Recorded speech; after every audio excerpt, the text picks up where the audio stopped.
आपको सच्ची बात बताऊं, मैंने कभी भी अपने जीवन के उस पार्ट पे स्पर्श नहीं किया, पर आपकी आज सुन के मेरा ऐसा हृदय कह रहा है कि उसको मैं आज बता दूं, जो कि मैंने आज तक कभी नहीं बताया। और मेरी मदर इस टेंशन में थी क्योंकि ऑलरेडी बच्चे का पूरा स्ट्रेस अपब्रिंगिंग का मदर पे होता है। मेरी सिस्टर यूरिनेट कर रही है, वो कुछ भी कर रही है, सब कॉट में ही हो रहा है, और मेरी मदर पूरा टाइम उनकी सेवा में लगी रहती। तो मेरी मदर भी बहुत डर गई। फिर जिस दिन मेरा बर्थ हुआ हिम्मत जी, और जैसे मैं बाहर आई तो मेरी माता जी बोलते हैं कि हमको ये समझ ही नहीं आ रहा था, कि बस ऐसा लग रहा था कि कोई बर्फ, इतना गोरी मैं थी उस समय। और आज मेरी सिस्टर, जिसको पूरी दुनिया ने नकार दिया था, उस पर मेरी माता जी ने सोचा चलो ये चल नहीं सकती, देख नहीं सकती, कुछ नहीं कर सकती, पर मेरे पास एक ये चीज की संभावना है कि ये शायद सुन सकती है। और इस लाइन को कंप्लीट करते ही मेरी माता जी ने साइड में गाड़ी रोका, और सबसे पहले तो वो बहुत रोई कि मेरी बेटी ने पहली बार जिंदगी में, मुझे तो पता भी नहीं था ये बोल सकती है, सुन सकती है, देख सकती है, पर इसने अपने जीवन की पहली शब्द बोली, एक माँ चाहे तो क्या नहीं कर सकती। ये होता है पेरेंट्स का सपोर्ट, ये होता है। तो जब पेरेंट्स का सपोर्ट मिलता है ना माँ, और खासकर ऐसे बच्चे को जिसको दुनिया नकार रही है, क्योंकि दुनिया नकारती है माँ, दुनिया नकारती है, तो कोई भी दोस्त नहीं चाहता, या कोई भी व्यक्ति बहुत कम चाहते कि आप सफल हों।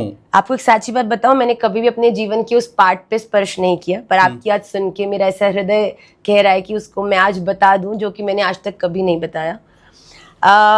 जिस परिवार से मैं आती हूँ उसमें हम 3 भाई बहन हैं। मेरे सबसे बड़े भैया हैं जो मुझसे 5 साल बड़े हैं। हम दोनों के बीच में मेरी एक दीदी भी है जो मुझसे 3 साल बड़ी है। ठीक है। She is a special child. अच्छा। वो मेंटली एंड फिजिकली डिसेबल्ड है। अच्छा। उनका एज अगर आप देखें, physical age is of 37 years, पर उनका अगर आप IQ देखें तो वो 1 साल के बच्चे से भी कम है। उनको 1 से 10 तक काउंटिंग नहीं आती। वो फुली डिपेंडेंट चाइल्ड थी। वो जब बॉर्न हुई तो वो नॉर्मल बॉर्न हुई थी, पर डॉक्टर्स ने उनको at the time of birth उनको ऑक्सीजन सप्लाई कुछ कम दिया, जिसके कारण उनका इंटेस्टाइनल ब्लॉकेज हो गया। उसके बाद उनकी ब्रेन को भी कम ऑक्सीजन मिला, जिसके कारण 2 दिन में ही, बॉर्न होने के 2 दिन बाद ही उनकी 4-5 सर्जरीज की गई, जिसके कारण उनकी फिजिकली और मेंटल एबिलिटी सारी खराब हो गई।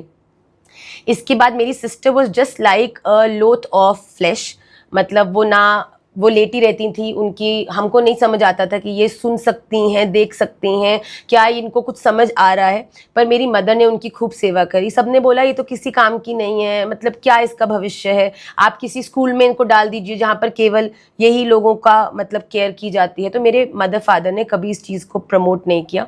और आपको जानकर बड़ा आनंद होगा कि कुछ साल बाद जब मेरी बहन 3 साल की हो गई, और बिल्कुल हम आंख भी नहीं पलकती थी, पूरी रात भी उनकी आंखें खुली रहती थी, केवल एक सिग्नल जिससे पता चलता था कि ये जीवित है, वो सांस है, केवल सांस चल रही है उनकी।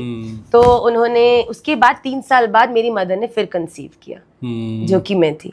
तो मेरी मदर को जैसे पता चला तो डॉक्टर्स के पास गई, और डॉक्टर जिन्होंने मेरे ब्रदर और मेरी सिस्टर को भी डिलीवर कराया था, उन्होंने जैसे ही इनको पता चला कि मम्मा प्रेग्नेंट है, तो उन्होंने बोला आप कैसी बात कर रहे हो, आपका इससे पहले वाला बच्चा इतना बड़ा टेरिबल सिचुएशन में है कि आपको उनका पूरी जिंदगी वो आपके पे निर्भर है, उनकी आप केयर करोगे, तो आप सोच भी कैसे सकते हो एक और बच्चे के लिए।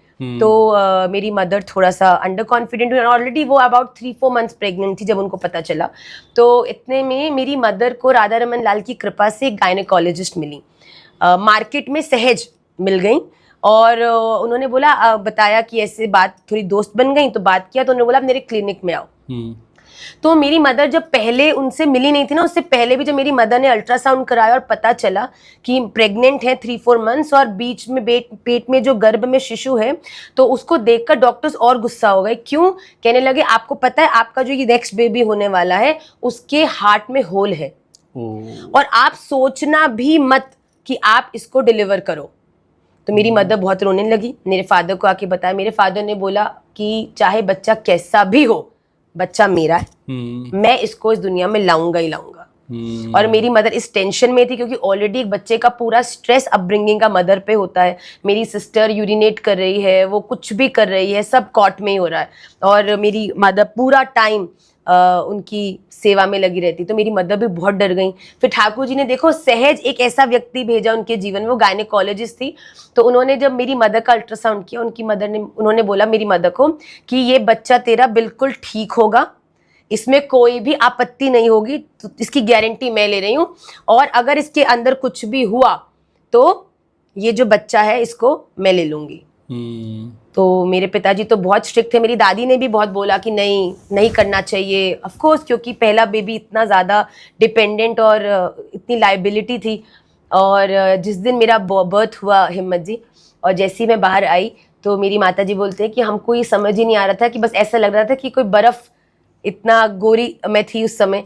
और कहते हैं जैसे ही हम बाहर निकले बिल्कुल स्वस्थ थी मैं, और हार्ट में भी कुछ नहीं था। और जो मुझे शहद चटाया जाता था उस समय, तो आजकल तो डॉक्टर्स मना करते हैं, तो वो उसी डॉक्टर ने ही चटाया था जो मेरी माता जी की दोस्त बनी। और आज मेरी सिस्टर, जिसको पूरी दुनिया ने नकार दिया था, उस पर मेरी माता जी ने सोचा चलो ये चल नहीं सकती, देख नहीं सकती, कुछ नहीं कर सकती, पर मेरे पास एक ये चीज की संभावना है कि ये शायद सुन सकती है। तो मेरी माता जी क्या करती थी कि पूरा समय कीर्तन चला के रखती थी। जब जगजीत सिंह की वो आती थी ना, जय राधा माधव, क्या बात है, जय कुंज बिहारी, तो मेरी सिस्टर को पूरा टाइम ये सुनाती थी। और एक दिन क्या हुआ हिम्मत जी कि मेरी दादी के डायलिसिस होने थे, तो मेरी मदर ही उनको लेके जाती थी, और मेरी मदर मेरी सिस्टर को भी साथ ले जाती थी। तो उस समय आपने देखा होगा पहले जमाने में कैसेट्स चलती थी, टेप रिकॉर्डर में डलती थी। जी जी जी। तो मेरी मदर लेके जा रही, पीछे मेरी दादी बैठी हैं, और उनके साथ ही मेरी सिस्टर को, मतलब वो बैठ भी नहीं पाती थी, वो लेटी सी हुई थी ऐसे। और चलते चलते हिम्मत जी गाड़ी मेरी माता जी चला रही हैं, पीछे दादी और मेरी दीदी बैठी, और एकदम से वो टेप रिकॉर्डर में कैसेट अड़ गई। अच्छा, अड़ गई तो वो बंद हो गया। तो जहां पर वो बंद हुआ हिम्मत जी, वहां से आगे उन्होंने, मेरी बहन ने उस लाइन को पूरा कर दिया हिम्मत जी। बताइए। वो अटकी जय राधा माधव, मेरी बहन ने बोला जय कुंज बिहारी। क्या, और उस लाइन को कंप्लीट करते ही मेरी माता जी ने साइड में गाड़ी रोका, और सबसे पहले तो वो बहुत रोई कि मेरी बेटी ने पहली बार जिंदगी में, मुझे तो पता भी नहीं था ये बोल सकती है, सुन सकती है, देख सकती है, पर इसने अपने जीवन की पहली शब्द बोली। वो दिन था हिम्मत जी, उसके बाद मेरी माताजी ने कभी पीछे मुड़कर नहीं देखा, दिन रात उसे सुनाया और उनकी स्पीच थेरेपीज कराई। उन्होंने इतना गाने का अभ्यास कराया कि आज मेरी सिस्टर को प्रेसिडेंट अवार्ड मिल चुका है, इंदिरा गांधी अवार्ड मिल चुका है। वो मार्च के अंदर यूनाइटेड नेशंस में इंडिया को रिप्रेजेंट करने के लिए जा रही हैं।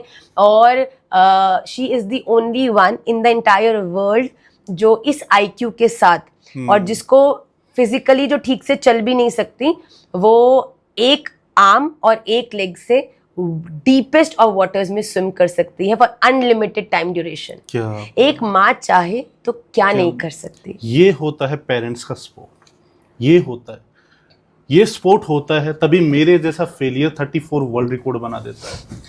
ये स्पोर्ट होता है तभी आपने बताया ना मैम, मतलब कमाल कर सकते हैं। तो बच्चों को अपने माता पिता का ऐसा सपोर्ट चाहिए